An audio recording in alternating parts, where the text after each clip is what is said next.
You don't have to be a scholar to study the Bible. You just have to be a seeker with a few simple tools. So think of them as markers on the treasure map, helping you spot the clues that God's Word has already placed there.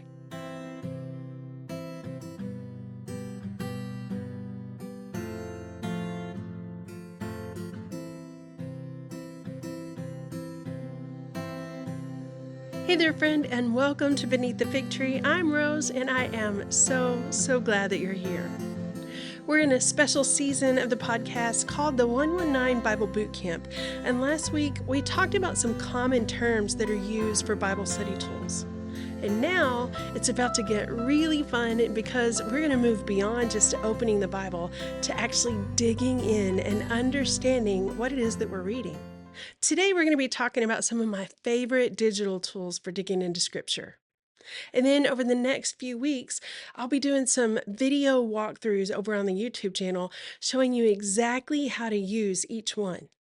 So you can think of this episode as your trail map and those videos as your step-by-step guide along the path. Okay, let's get started. First up is the one that I probably use the most. It's called YouVersion on your phone. But if you're using it on your computer, then it's actually Bible.com. Same thing. But YouVersion has more than 1,000 Bible translations, and many of those translations include an audio option so you can have the scripture read to you. And a side note, if you missed that episode on Bible translations, go back and catch episode 45.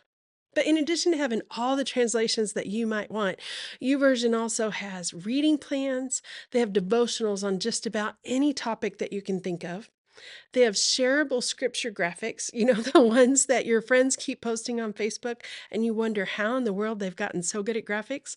Well, spoiler alert for them, it just might be coming from YouVersion. And then within the translations, when you're inside the actual Bible app and reading scripture, you can highlight verses, you can copy them, you can make notes, you can save the passage and then copy paste it to somewhere else. You can create an image from it, compare translations, and you can even post a prayer. You can also subscribe to a verse of the day so that you can get it sent right to your inbox. And you can start a reading plan with your friends. What? And then, if you thrive on accountability or you love those little tokens of accomplishment, well, they've got that too. They call them badges. Next up, we're going to talk about Blue Letter Bible. Now, this one is my go to for deep study and for research. And there are tons of other options like Logos, but they all require a paid subscription, where Blue Letter Bible is completely free. So I have that on my phone in my Bible Copy folder, just like YouVersion, but I actually find this one easier to use on the computer because there's just so much there. So we're going to only scratch the surface here, but here are just a few of the things that I love using Blue Letter Bible for. They have a lot of the same tools as YouVersion, things like translations and audio Bibles and devotionals and commentaries. They have original language tools so that you can see and hear the words in Hebrew and Greek. You can also use it to see all of the verses in context where a word is used throughout Scripture. And they also have the concordances, the dictionaries, cross references, and tons of commentaries. And they let you see side-by-side comparisons of different translations of Scripture.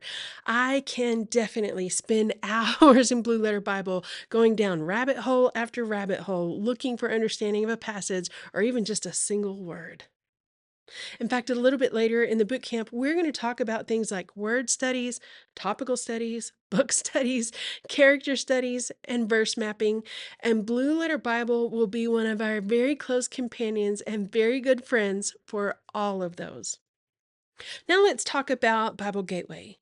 This one is a lot like YouVersion, and honestly, a lot of people prefer Bible Gateway over YouVersion. That's totally a personal preference. It's just whichever one that you like the best or you feel the most comfortable with using. I use them both. But like YouVersion, Bible Gateway offers a massive translation library, audio Bibles, side-by-side comparisons, reading plans and devotionals, commentaries and dictionaries. And they also have a whole section that's called Scripture Engagement. And it's full of all kinds of practical tips and lots of activities that can help you just interact and engage with Scripture. So there they've got things like timelining, praying and journaling scripture, memorizing and singing scripture. And that list goes on and on and on. So that's Bible Gateway. It's robust, it's practical, and it's easy to use. But now we're going to take a turn to something just a little bit unexpected. It's one of my favorite secret tools that isn't an app at all. You ever have a fragment of scripture that comes to mind and you just really want to find the rest of it or just figure out where it is in the Bible? Well, my friend, I have a secret tool for you. It's called Google or whatever search engine that you normally use, DuckDuckGo or whatever you're using. But seriously, you can type in whatever part of the verse that you remember, and then it will help you pull up all the verses that are even close. So, for example, you know that there's this verse about raising up on eagle's wings or something like that. And so you just type in verse about eagle wings. And then up come all kinds of results. But maybe we're thinking Isaiah 40:31. But those who hope in the Lord will renew their strength. They will soar on wings like eagles. They will run and not grow faint. Will walk and not grow weary. And that brings us to ChatGPT or whatever AI you may already be using. And if you aren't using any AI, have no fear, friend. It is so helpful and super easy to use. Today I'm going to talk about ChatGPT just because it's the one that I use. In fact, he's my friend and I call him Chad, and oh, the things that he can do. And yes, it is just a tool and he's not perfect, so you always have to take what he gives you and verify, especially if you're doing research. Always verify. But it's great for helping you to explore.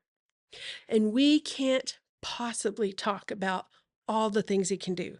So I'll just share some of the basics that I think might be the most helpful. So, like doing a Google search, he can help you find a verse that you're looking for by giving him only the fragment that you remember. And the nice thing here is that if he returns dozens and dozens of verses, you can give him more context and he can actually help you to narrow them down. He can also help you to gather verses on a certain topic. And he can suggest cross references and then related passages that you can look at. And he can summarize a passage, a chapter, or a book, and then he can help you explore the historical and the cultural context or the background for the passage that you're looking at. Honestly, we could spend hours talking about all the ways the AI can help you study scripture. And the truth is, it's growing and it's learning so fast that the list just keeps growing. But then again, it is just a tool. It's not the teacher. The Holy Spirit is your guide. And as always, you will find a companion toolkit for this episode. It's in the resource hub, and you can find the link for that down in the show notes. And then don't forget to make sure that you're subscribed to the YouTube channel so that you don't miss all those video walkthroughs because they are going to be so helpful. So that's it for today, friend. There are lots of digital tools to help you study the Bible. These are just some of my favorites. Bible study isn't about having all the answers. It's learning how to spot the clues that lead you closer to the heart of God. And we are so blessed to have so many great tools to help us do just that.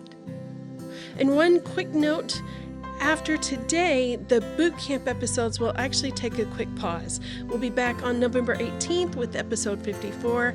That one's going to be a lot of fun. Brandon's going to join me. I promise you don't want to miss it. It's going to be so much fun. And then after that, we're going to take a quick detour and do a special Advent series with my friend Joni Rosebach. And then we're going to take a holiday break after Advent is over and come back in the new year. So let's cultivate a devotional life you love, like really love, because it is possible and it's so much easier than you think. Chat soon, friend.